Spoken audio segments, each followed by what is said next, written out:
Of course, Porzingis is a huge part of it because they didn't have what did we see, guys? We saw the crunch time offense constantly let them down. Well, now they have the most efficient play in basketball this season is a Kristaps Porzingis post-up by points per possession. That wasn't in the bag, obviously, before this year. They also added Drew Holiday, who we know has been a key contributor with massive winning plays on a championship team. Mm-hmm. But I also think something that doesn't get talked about enough is Marcus Smart not being there.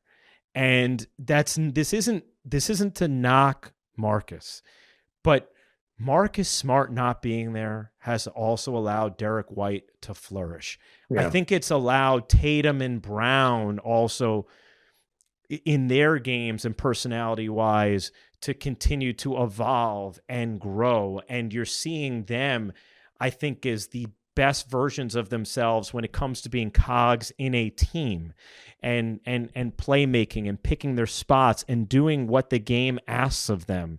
And to me, the only thing that's keeping us from talking about the Celtics as this unbelievably dominant, historically good team, which right now, their net rating, they're plus 12, which is the best in the play-by-play era, which only goes back to 96, 97, but, that's still a decent chunk of time, is the fact that they, last year, they got beat by the Heat, right? Like, other than that, it's hard for me, and I've watched them up close. I've had many Celtics games this year. It's not even close how much better they have been in this regular season than every other team in the NBA.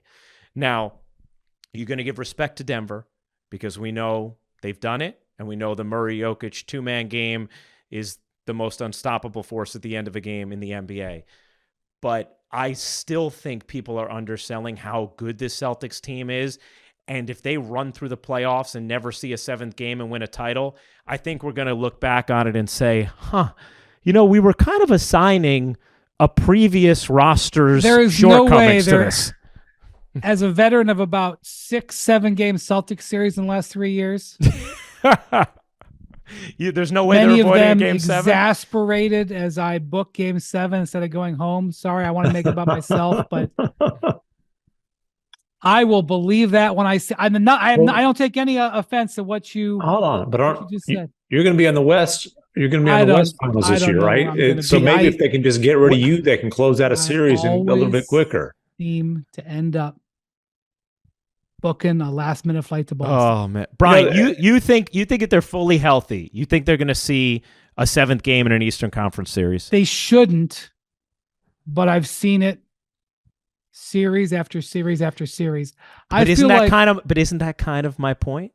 My point is you've seen it, but you haven't seen it. Well, here's this team. Here's one thing that we haven't talked about. Obviously, the frontline guys get talked about a lot. Two things I'll talk about. One, Derrick White, when you talk to folks around the Celtics, Derrick White's got the second best plus minus on the roster behind Jason Tatum.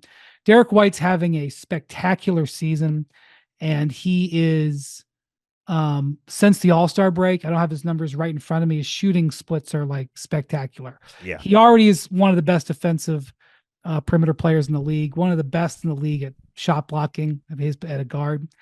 But he's shooting the ball great. That's one thing. Second thing is they got some, people say that their bench is short. Yeah, I guess because they're not proven. Sam Hauser is having a spectacular year. That's a guy who, if you're not a Celtics fan, you may not be that familiar with him. But I suspect if you watch the playoffs this year, he's going to announce himself. He's shooting 44% on threes, with averaging 5 or 6 attempts a game. He's had a couple of huge games in the last couple of weeks, despite having a bad ankle injury, which he got overcome. And Payton Pritchard, a guy who was, I don't know if he was unplayable. He just wasn't a guy that Joe Mazzulla ever went to. This was a guy who was a key member of their rotation a couple of years ago. It was kind of a surprise last fall when they gave him a contract extension. It was like, really? And he has been a real contributor.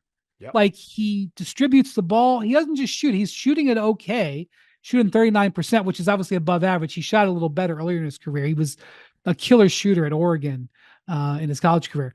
But he sets guys up. Like, he's making defensive plays. Like, Offensive rebounding despite his size too. He gets rebounds. I don't want to say like he's a great rebounder because he's not, but like he comes out of there with balls. So I do think that's an interesting factor. On the Derrick White thing, it's interesting. MacMahon, at the end of this season, Derrick White is eligible because it's based on his current contract. He's got 1 year left.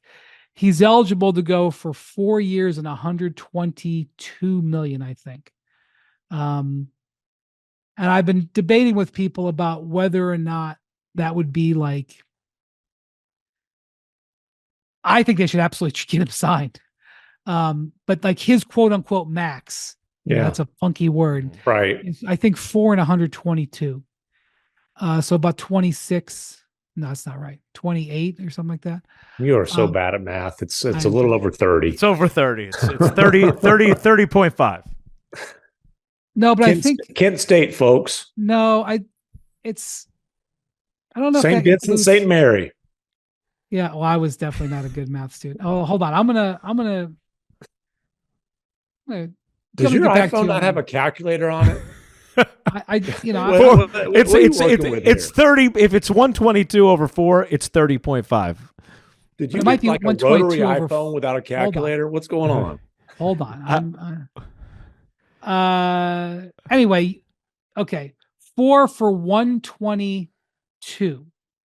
30.5 mil. That's the average. Okay. Thank you. Just verifying that. All right. Do we think he's a $30 million player? Because I don't talk to me about numbers. Talk to me about impact on winning. And he is a critical part of a team that's going to win 66 games. Yeah, that's what. As the cap continues to rise, because I don't know what the starting number will be, but it's not going to be 30 next season. The cap will continue to rise. Now he's under contract for next season, right? So it won't be 30 in a couple of years. And look, to me, the question's not is he a $30 million a year player? It's when you start looking at, because obviously Jaylen Brown just got what is for now, but will not be this summer, the biggest contract in NBA history. And by the way, he's had a great year. Yep. Jason Tatum's about to get an even biggest contract. Yeah. So the numbers, according to Bobby, I know it was reported as going to be over $300 million for Jaylen Brown, but ended up being $288 once everything was calculated. And Tatum is eligible for $304. So Tatum, assuming he gets the Supermax, which he's already qualified for it, will be the first $300 million player. And Jokic is third, or second now, but Jokic had some 280, something like that, 275. So right, they've got the Drew Holiday contract thing. As an aside, you brought that up. So Drew Holiday, by the way, he is eligible on April 1st. He's already eligible now, but he gets this sounds funky. He gets more eligible April 1st. There's fewer limits on what he can sign on April 1st, and I do think that there's interest on both sides to get something done sooner rather than later. Whether they do or not, I don't know. Yeah, obviously they extended Porzingis quickly after the trade. So I guess what I'm saying is the question is not, is Derrick White a $30 million player?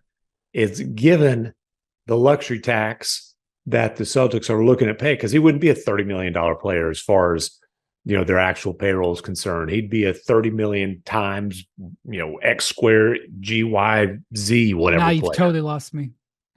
My point is it would cost the Celtics a hell of a lot more than $30 million a year to have him.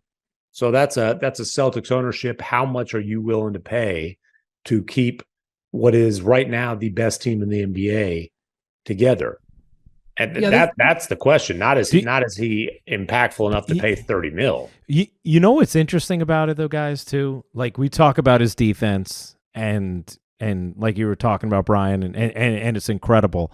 This is a little bit, as you guys know and can tell, like I do love the analytics and how they can support, especially some of the things that go maybe undervalued. Mm-hmm. Derrick White is top 5 in pick and roll efficiency as a ball handler. And last Celtics game I did, talking to Joe Mazzulla about White, as you know and anyone could imagine Joe just absolutely loves Derrick White, and any coach would. He said, watch us. If we need a bucket, we go to a Derrick White pick and roll on the right side. That's what we go to. So this is a guy who's not only just, perfect in his role, but he's a guy who's expanded his game in a way in which he continues to provide an impact even as he's being asked to do more and more. It's hard. I know that you're right, Tim. If they keep this roster together, it's going to end up costing them a ton of money. It is hard for me to imagine them drawing up a scenario where Derrick White is not a part of their future. Yeah. And listen, nobody's crying for the old, this ain't some small market. Oh, how are they going to, sell they do have tickets, big TV deal, that's true. all those kind of things. That's true. But by comparison, their ownership group isn't as deep pocketed as some of the others. But I will say they do have, so Tatum's extension would kick in after next season. Derrick White's extension would kick in after next season. Mm-hmm. Drew Holiday actually has a player option next year for $39 million, which, depending on how they negotiate, he could decline.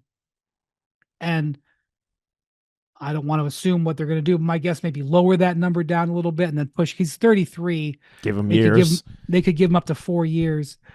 Their Celtics aren't facing severe tax and apron challenges until the year after next. So this group, I think, is going to be, again, assuming they get Holiday locked up. Porzingis already signed his extension earlier this season.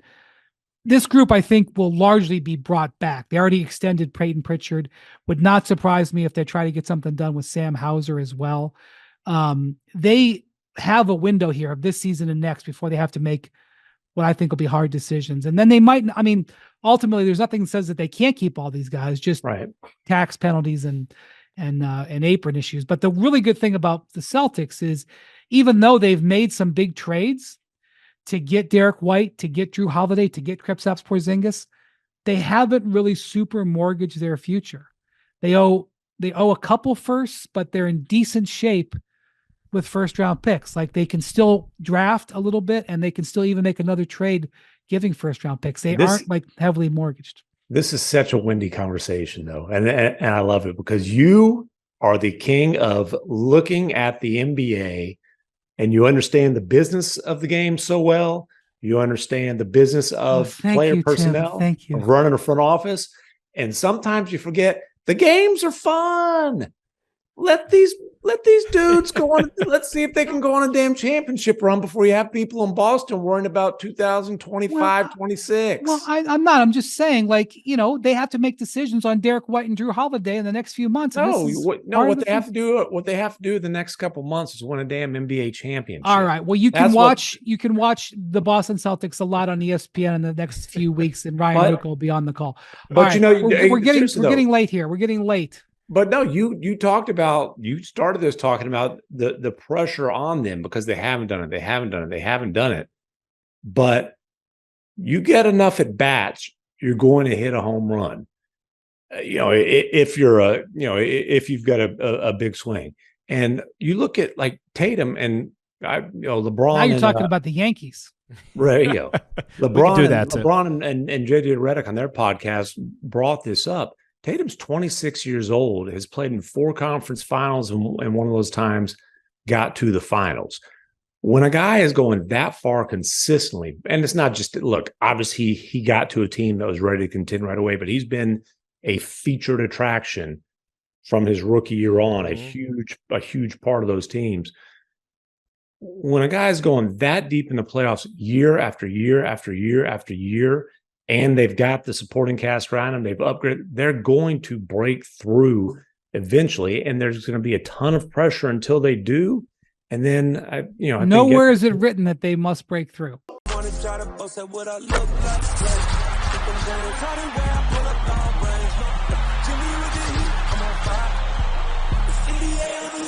fire.